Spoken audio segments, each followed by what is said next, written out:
क्या वाकई में हनुमान जी बंदर थे? हनुमान जी बंदर नहीं थे। ऐसा अद्भुत रहस्य जिसे जानकर हैरान हो जाएंगे आप। भगवान राम जी एवं उनके परम भक्त महाबलशाली हनुमान जी के बारे में पूर्ण जानकारी वाल्मीकि रामायण एवं तुलसीकृत रामचरितमानस में ही मिल सकती है।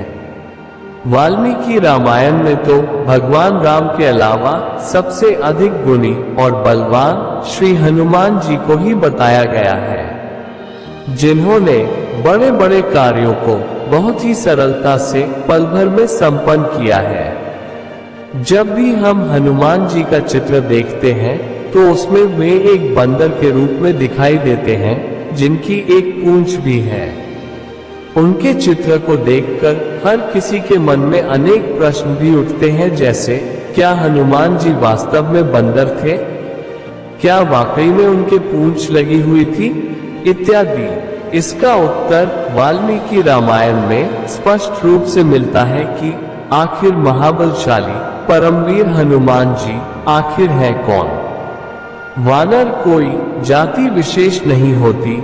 रामायण में कई स्थानों में हनुमान जी को वानर कहकर भी संबोधित किया है। सामान्य रूप से हम वानर शब्द से यह अभिप्रेत कर लेते हैं कि वानर का अर्थ होता है बंदर, परंतु अगर इस शब्द का विश्लेषण करें तो वानर शब्द का अर्थ होता है वन में उत्पन्न होने वाले अन्न को ग्रहण करने वाला।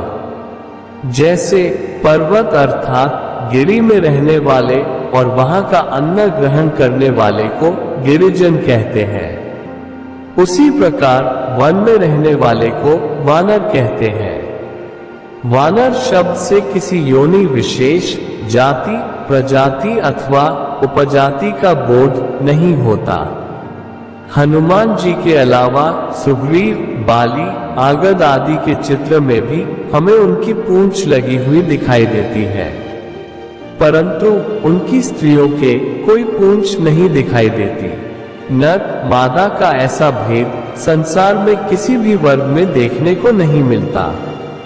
इसलिए ये स्पष्ट होता है कि हनुमान जी, सुग्रीव आदि के पूंछ होना केवल एक चित्रकार की कल्पना मात्र हो सकती है। किष्किंधा कांड में एक स्थान पर वर्णन आता है कि जब श्री रामचंद्र जी महाराज की पहली बार ऋष्यमूक पर्वत पर हनुमान से भेंट हुई, तब दोनों में परस्पर बातचीत के पश्चात रामचंद्र जी लक्ष्मण से बोले, ऋग्वेद के अध्ययन से अनभिज्ञ और यजुर्वेद का जिसको बोध नहीं है तथा जिसने सामवेद का अध्ययन नहीं किया, वो व्यक्ति इस प्रकार परिष्कृत बातें नहीं कर सकता।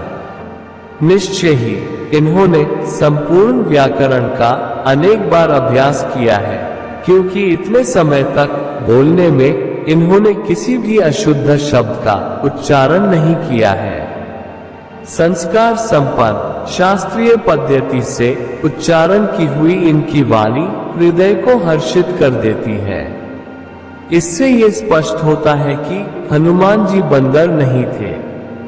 सुंदर कांड में भी एक स्थान पर वर्णन आता है कि जब हनुमान जी अशोक वाटिका में राक्षसियों के बीच में बैठी हुई सीता को अपना परिचय देने से पहले सोचते हैं, यदि द्विजाति के समान परिमार्जित संस्कृत भाषा का प्रयोग करूंगा तो सीता मुझे रावण समझकर भय से संत्रस्त हो जाएगी। मेरे इस वनवासी रूप को देखकर तथा नागरिक संस्कृत को सुनकर पहले ही राक्षसों से डरी हुई ये सीता और भयभीत हो जाएगी। मुझको कामरूपी रावण समझकर भयातुर विशालाक्षी सीता कोलाहल आरंभ कर देगी। इसलिए मैं सामान्य नागरिक के समान परिमार्जित भाषा का प्रयोग करूंगा। इस प्रमाणों से यह सिद्ध होता है कि हनुमान जी चारों वेद, व्याकरण और संस्कृत सहित अनेक भाषाओं के ज्ञाता भी थे।